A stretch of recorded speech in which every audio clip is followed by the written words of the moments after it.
నేను మొన్నే చెప్పాను కదా, కేజ్రీవాల్ ఒక సరికొత్త రాజ్యాంగ సంక్షోభాన్ని సృష్టించారు. ఇంతకుముందు ఒక లాలూ ప్రసాద్ యాదవ్, హేమంత్ సోరెన్, జయలలిత ముఖ్యమంత్రిగా ఉండగానే అరెస్ట్ అయ్యారు. అరెస్ట్ అవ్వాల్సిన పరిస్థితి వచ్చింది. రాజీనామా చేసి వేరే వాళ్ళని పెట్టారు.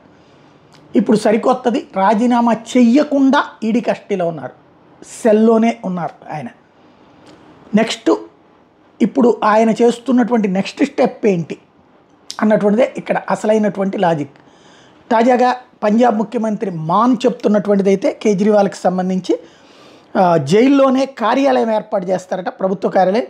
జైలుకి వెళ్ళినంత మాత్రం నేరస్తుడు కాదని చట్టం చెప్తుంది కాబట్టి సర్కారు నడిపేందుకు జైల్లోనే కార్యాలయం ఏర్పాటు చేయాలని సుప్రీం హైకోర్టు నుంచి అనుమతి కోరతామని ప్రకటించారు.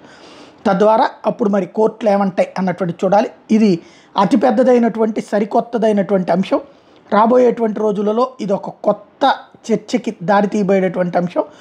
ఏం జరుగుతుందో చూడాలా. ఇది కనుక ఓకే అయితే ఇక భవిష్యత్తులో ఎంతమంది ముఖ్యమంత్రులు ప్రభుత్వాన్ని జైలు నుంచి నడుపుతారో చూడాలి.